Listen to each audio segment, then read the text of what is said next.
Hello, bienvenue dans ce nouveau vlog à Bali. Après avoir passé un peu plus d'un mois à Canggu, il est temps pour nous de partir à Ubud. Donc c'est parti, on vous emmène dans l'aventure.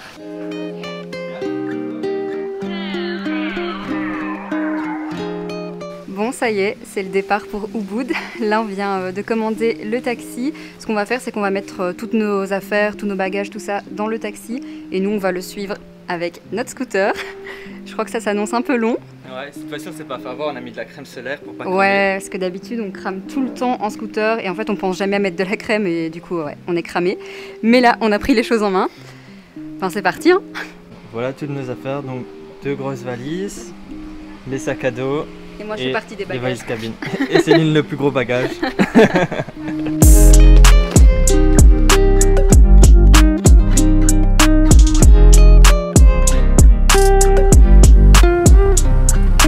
Bien arrivé à Ubud, là on vient tout juste de faire le check-in à l'hôtel et je suis super étonnée parce que le trajet a été beaucoup moins long que ce que j'imaginais, donc tant mieux. Là du coup on a pris un hôtel pour 3 nuits parce que le but c'est qu'on puisse trouver un logement directement sur place, notamment via les groupes Facebook, un peu comme on avait fait pour Canggu. Et comme je vous disais, nous on préfère visiter les logements surtout quand c'est pour une location à long terme. Et je vais vous montrer notre chambre.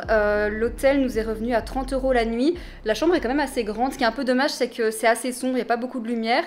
Mais du coup, je vais vous la montrer tout de suite. Et voilà la chambre, elle est super grande. Aurélien s'est déjà posé sur le petit canapé. C'est marrant parce qu'il est vraiment tout petit. Enfin, je pense que vous ne pourrez pas bien vous rendre compte, mais il est hyper bas. Et je vais vous montrer la salle de bain. C'est un peu dommage parce que, comme je vous disais, c'est assez sombre. Donc voilà la salle de bain, petite baignoire, douche. Et la lumière est allumée, mais je trouve que c'est fort sombre. Pareil pour la chambre. Il y a juste cette fenêtre, donc voilà, il n'y a pas beaucoup de lumière, mais c'est pas bien grave. Je vous montre l'extérieur, je trouve ça super joli. Je suis pas encore allée voir près de la piscine, mais on va y aller tout de suite. En fait, ici, il y a le coin restaurant, si j'ai bien compris. Et voilà la piscine. Là, je me balade autour de l'hôtel, et ce que j'aime bien, c'est qu'il y a plein de petits chemins comme ça, au milieu des arbres, et je trouve ça trop beau. Par contre, c'est abusé, en même pas 10 minutes de temps, je me suis déjà fait piquer par des moustiques, j'ai déjà plein de piqûres sur le corps, donc j'ai tapé full anti-moustique. À Ubud, il y a quand même pas mal de rizières et donc beaucoup de moustiques, et il faut faire quand même attention aux moustiques ici. Si jamais vous venez à Ubud, enfin ou même si vous êtes à Bali tout court, mettez tout le temps de l'anti-moustique. Moi c'est vrai que j'y pense pas tout le temps parce que j'oublie. Et résultat, je me suis déjà fait piquer. Hello hello, premier réveil à Ubud. Là on va aller manger. On a trop faim. Et j'ai repéré un petit café qui avait l'air très sympa sur Google. Il était bien noté. Donc c'est parti, on va aller tester ça. Bon, j'espère qu'il y aura de la place. Par contre, je suis assez choquée parce qu'il est même pas 10 h du matin. Et la circulation qu'il y a à Ubud, c'est impressionnant. En fait, c'est encore pire que Canggu et j'aurais jamais cru.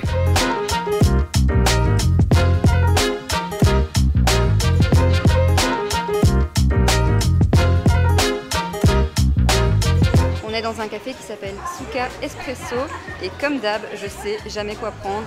J'hésite soit avec le yaourt bowl ou alors les berry pancakes. J'ai pris un café glacé avec de la glace vanille et Aurélien il a pris son cappuccino comme d'hab. On a tous les deux pris le yogurt bowl, donc en gros il y a du yaourt à la grecque, des fruits, donc des fraises, fruits de la passion, cranberry et du granola.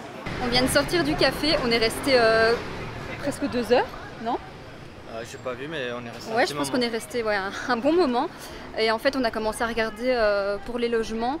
Je crois qu'on a passé une bonne heure à regarder des logements, que ce soit sur les groupes Facebook et même sur Airbnb pour comparer un petit peu. Du coup, là, on a contacté déjà 1 ou 2 personnes. 3 en tout. 3 propriétaires pour voir si on peut faire des visites de logement. On n'a toujours pas de réponse, donc en attendant, on va faire autre chose. Et voilà.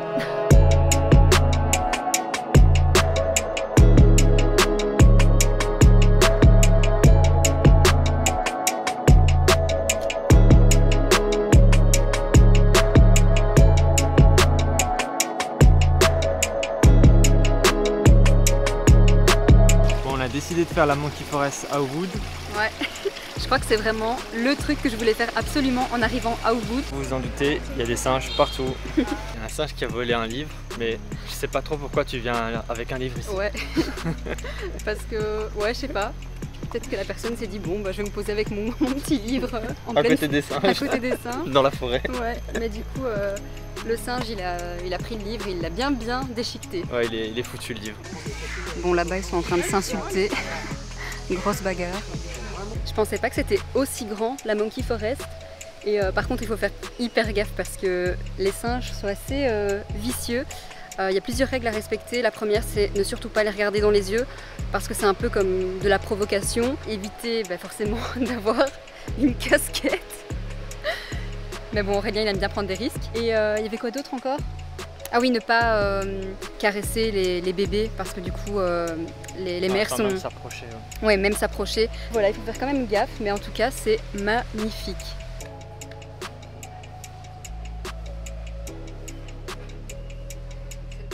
Qu'est-ce qu'il y a? Il y a un peu trop de singes là-bas, j'ose pas y aller. Bon, le gang est réuni. Alors, t'en as pensé quoi?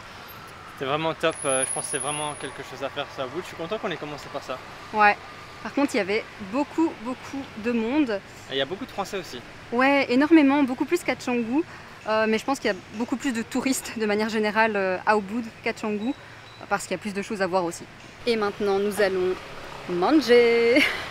On est dans un resto qui s'appelle Casa Luna et en fait c'est un resto qui nous a été recommandé par nos amis qu'on a rencontrés ici à Bali et du coup j'ai suivi leurs conseils, j'ai choisi les raviolis à la patate douce avec une crème au pesto donc j'espère que ce sera bon et j'ai hâte de manger parce que j'ai super faim. La coco, toujours présente. Et elle est fraîche. Et elle est fraîche. En fait je me suis trompée, je voulais te dire une coconut bien froide, genre j'aurais dû dire cold et en fait du coup j'ai demandé fresh coconut sauf qu'en fait fresh c'est genre est-ce qu'elle est fraîche quoi. Genre est-ce qu'elle est d'aujourd'hui quoi. Du coup je me suis un peu mal fait comprendre et j'ai demandé des glaçons. Sinon on n'a toujours pas eu de réponse des propriétaires pour les logements. Donc on attend, j'espère qu'on pourra quand même en visiter parce qu'en soi il nous reste en fait il reste aujourd'hui et demain. Peut-être qu'on devra prolonger l'hôtel. On verra. Et voilà les plats. J'attends pas moi, je commence direct. On est rentré à l'hôtel. Bon, je crois que les visites de logement aujourd'hui, c'est mort parce qu'on n'a reçu aucune réponse. Du coup, on va continuer à chercher un petit peu de notre côté. Et en attendant, on va prendre une tente Décathlon. Pas le choix. Comment il exagère les choses. Toujours too much. Et on va aussi faire du montage vidéo parce que demain, il y a un vlog qui sort. Et on a pris full retard, donc on va s'y mettre. Ah, là, il faut bosser. Ouais. Aujourd'hui, grosse journée prévue puisqu'on a 6 visites de logement planifiées. On ne sait pas encore si on va visiter les 6 parce que ça fait peut-être un peu beaucoup. On a prolongé d'une nuit l'hôtel, j'espère que ce sera suffisant. Mais voilà, c'est ce qu'on a de prévu aujourd'hui. J'espère qu'on trouvera notre logement, je pense que normalement ça devrait le faire. Je crois que si on tombe sur un logement qui nous plaît vraiment, on abandonnera les autres visites de prévues et on prendra directement celui-là. Au moins ce sera fait parce que on a beau dire mais c'est vraiment long de trouver des logements, enfin c'est beaucoup de travail, surtout Aurélien, il a passé beaucoup de temps là-dessus. Ah bon, après on va ouvrir une agence de location ici donc... Donc ouais, ça a été assez galère, beaucoup plus que Canggu. On ne désespère pas et on va trouver. Là il est presque midi et on va aller rejoindre nos amis qu'on avait rencontrés sur Bali, on va aller manger avec eux et en plus ils partent bientôt de Bali donc c'est je pense vraiment nos derniers moments avec eux donc on va profiter et c'est parti.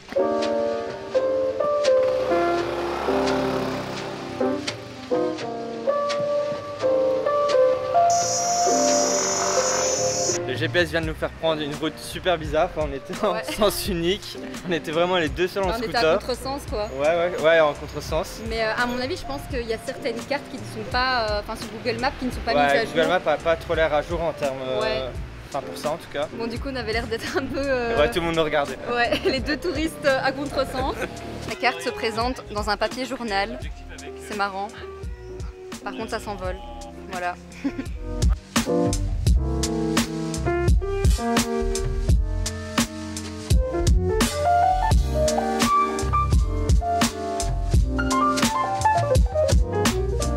Bon, il est 16h30 déjà, on vient...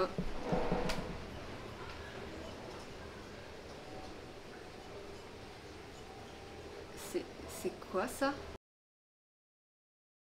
Il est exactement 16h40, on vient de rentrer à l'hôtel. On a visité au total 5 logements. Ouais, franchement j'ai arrêté de compter. Ouais, on en a visité quand même pas mal. Il faut savoir que les logements à Ubud sont quand même plus chers que Canggu, ça on l'a vraiment constaté. Le premier logement qu'on a visité, c'était une villa, franchement pas mal. Ouais, c'était vraiment bien privé, je veux dire il y avait une petite piscine et tout ça. Ensuite on a visité une guest house, pas mal aussi. Donc une guest house, le principe c'est qu'il y a plusieurs chambres et souvent une piscine et une cuisine partagée. Ouais. Ensuite on a visité une autre guest house, là gros coup de cœur, hyper moderne. Il y avait donc une piscine partagée et une cuisine. Après ça on a encore visité une villa, vraiment pas ouf.